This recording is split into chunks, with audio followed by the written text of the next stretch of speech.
Bom dia a todos. Eu sou o comandante Paim, faço parte do grupo de pesquisadores aqui composto pelo Felipe Steinberger Ivo, Olímpio Lucchini Coutinho, Felipe Araújo Marins, Heitor Albuquerque e Ricardo Marques Ribeiro. O assunto será Influence of Cosmic Radiation on RF Signal Envelope Detector Assisted by Microwave Photonics on Board CubeSat. Para isso, irei seguir esse breve sumário onde a introdução, nós vamos falar agora inicialmente sobre o que é um CubeSat, né? O objetivo desse trabalho é falar sobre o uso de receptores baseado em microondas e fotônica embarcados em CubeSat, então precisamos entender o que é o CubeSat. O CubeSat é um pequeno satélite que opera em órbita baixa. Essa órbita varia entre 700 e 1000 quilômetros. Para o nosso estudo aqui, nós vamos utilizar a altitude de 778 quilômetros.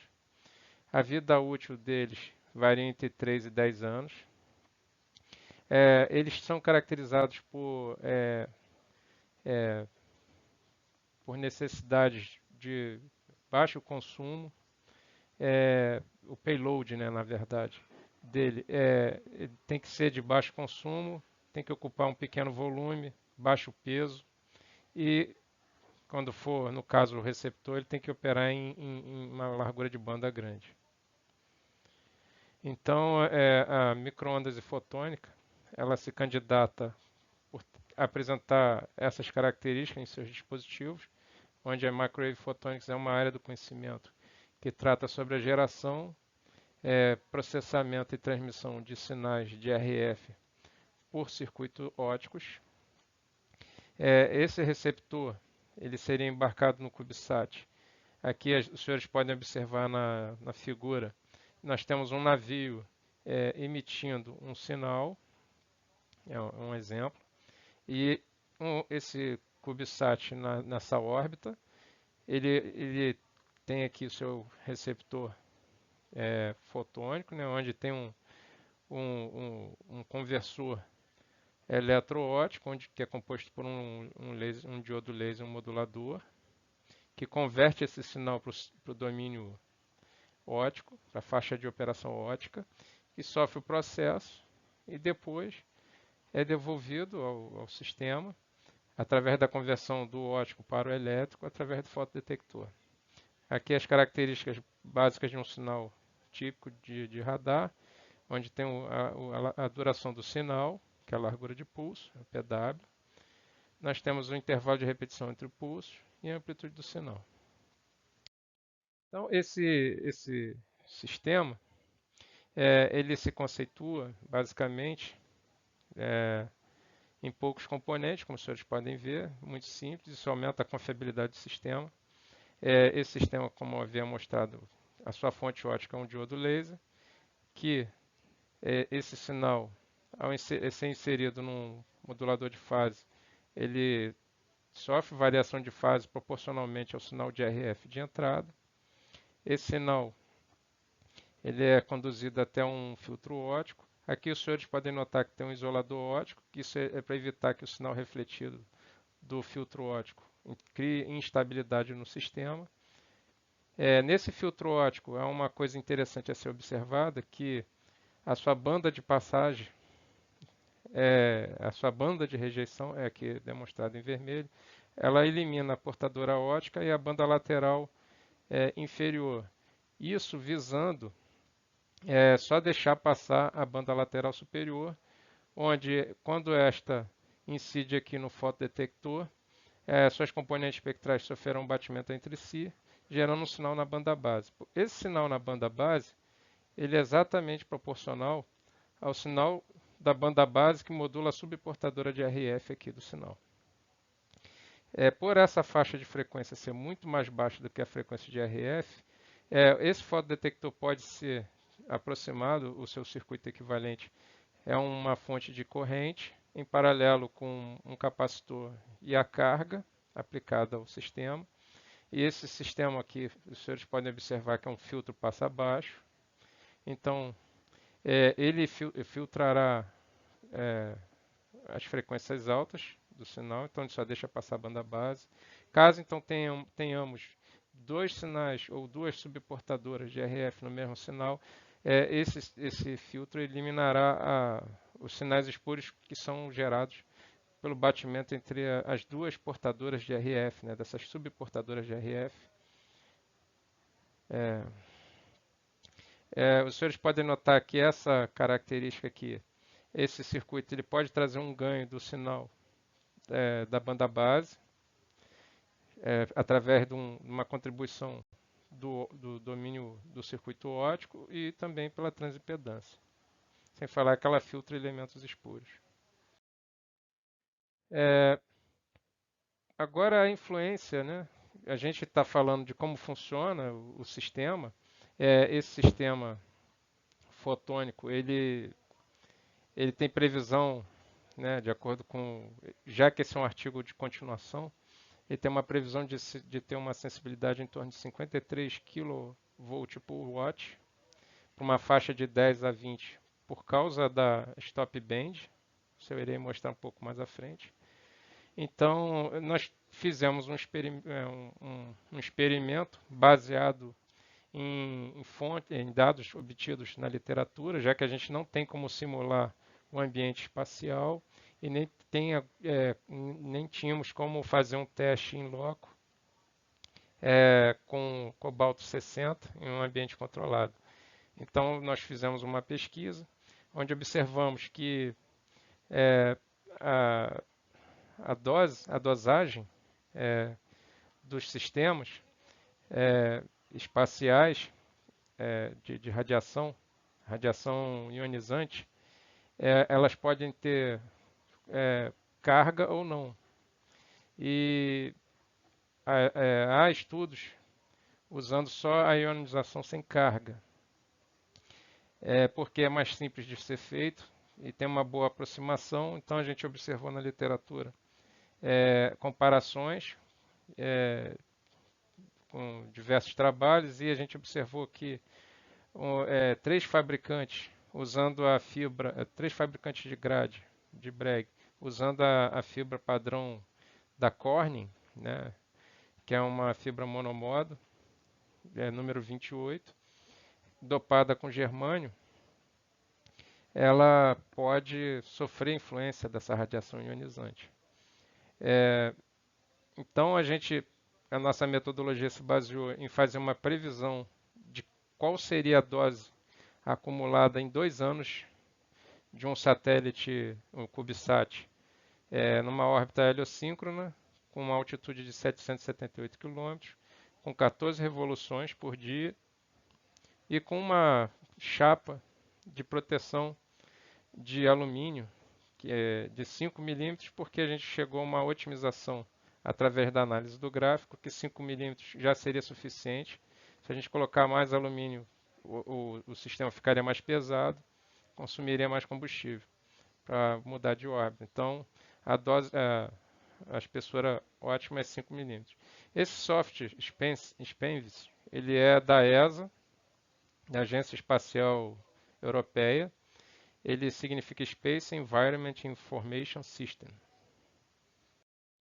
Com ele, a gente aqui tem um resumo da nossa metodologia para chegar na dose e com isso o seu efeito. Então, o ambiente espacial, a gente sabe que tem diversos tipos de radiação ionizante, tanto com carga e sem carga. Então, existe um modelo dessa agência espacial europeia, que é o SPENVIS, que dá essa noção de dose, que já tem uma tabela, todo o comportamento. Então a gente fez um cálculo para 2 anos, para que a gente, através de um teste conhecido como Total Ionizing Dose, TID, que é usado geralmente, é só a radiação ionizante sem a carga, e aí entram, por exemplo, elementos como cobalto 60, que emite a radiação e pode gerar o mesmo efeito, né? Então a gente pegou alguns trabalhos comparativos e tentou estimar qual seriam esses efeitos. A gente observa que esses efeitos podem ser o escurecimento da fibra, com isso fazendo perda na propagação. E também a gente observou que para o caso, que é o nosso interesse, que é a frequência de ressonância da grade Bragg, ela sofria um deslocamento. E como o nosso circuito óptico depende muito da fibra óptica para fazer a filtragem e tudo mais, a gente avaliou como seria esse efeito no nosso sistema. Então, basicamente, foram estudados aqui, foi levantada a curva para aquela situação, ela dá a dose total para 1 ano. No caso aqui, os senhores podem ver que 5 milímetros é a espessura ótima, que depois disso praticamente não influencia na quantidade total adicionada ao nosso circuito óptico de radiação total. Para essa espessura, nós temos a dose total em torno de 2 kHz. 2 kHz. Nós sabendo que nós temos em mente que 2 kHz equivale a 20 grays. Entrando na curva de comparação aqui para 3 fabricantes de grades de Bragg, nós temos esse comportamento levantado para a fibra Corning, sem o uso do hidrogênio. E com isso a gente aplicando aqui os 4 kHz, né, já que são 2 anos, para 2 anos, então vezes 2 a dose aqui alcançada, a gente tem um deslocamento da comprimento de onda ressonante da grade Bragg de 2 picômetros. Com isso, nós partimos para o experimento. O laser estava selecionado a sua potência em 100 mW, com uma perda de 8,9 dB. Primeiro nós recuperamos todo o resultado do paper anterior, que é o nosso paper de referência 3. Aqui está o nosso sistema. Notem que agora nós temos um circulador que é para evitar com que o sinal retorne e crie instabilidade. A gente substitui o isolador óptico por um circulador, porque no nosso laboratório o isolamento entre portas aqui é maior do que o do isolador. O gerador ele opera entre 0 e 20 GB. Uma amostra vai para um osciloscópio digital. Uma outra amostra vai para o modulador de diafase que opera até 20 GB. O nosso laser foi ajustado para operar em 1552 nano, que é equivalente mais ou menos a 1993,23 THz. Nós temos uma unidade de controle de temperatura e corrente para fazer esse ajuste. Nós caracterizamos a grade de Bragg, nosso filtro óptico é uma grade de Bragg uniforme, cuja resposta temos aqui mostrada. Ela foi caracterizada através de um analisador de espectro óptico, que é acoplado aqui. E nós tivemos aqui na curva, como ela é simétrica, nós só apresentamos a metade da curva, pelo lado direito. Aqui, esse diagrama esquemático indica mais ou menos onde a gente sintonizou o laser para que nós tivéssemos uma excursão maior, né, uma parte refletida maior da portadora óptica e da banda lateral inferior. E aqui os senhores podem notar o nosso roll-off, que é em torno de 2,86 dB por gigahertz, entre zero mais ou menos, o nosso zero está aqui, e 10 GHz para cá é a nossa região de roll-off. Então, nós inicialmente começamos com a potência de menos 10 e fomos aumentando. Entre menos 3,3 a 16 dBm na entrada, nós percebemos que o sinal de saída do sistema, ele permanecia em 25 volts. Isso demonstrou que o nosso fotodetector estava saturado para essa entrada. Então, o limite inferior foi em torno de menos 3,3 dBm, e aí nós calculamos a sensibilidade para isso, que deu em torno de 53 kV/watt. Então, com esse valor, nós pegamos o desvio de comprimento de onda de Bragg e aplicamos mais 2 picômetros para poder simular esse deslocamento que a grade Bragg teria. A gente fez o inverso. A gente desviou o comprimento de onda do laser em 2 picômetros e verificamos tanto para a esquerda como para a direita. Somamos e diminuímos 2 picômetros. E observamos os mesmos resultados obtidos no artigo anterior, né? E no trabalho anterior, que aqui os senhores podem ver de 53 kV para 10 a 20. Isso aqui ocorreu por causa da, do roll-off grade. Então, concluindo o nosso trabalho, a gente percebe que esse sistema ele pode dar uma sensibilidade em torno de 53 kV/watt. Ele apresenta um flatness em torno de 10 a 20 GHz.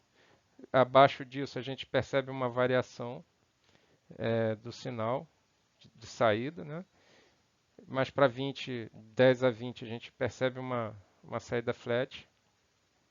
Nós percebemos que 5 milímetros de alumínio é suficiente para uma vida útil de 2 anos. Ela agrega uma dose de 2 picometros, então a gente percebe a manutenção dessa sensibilidade. Isso mostra que esse sistema pode ser utilizado em aplicações aeroespaciais. Obrigado a todos. Coloco-me à disposição para perguntas.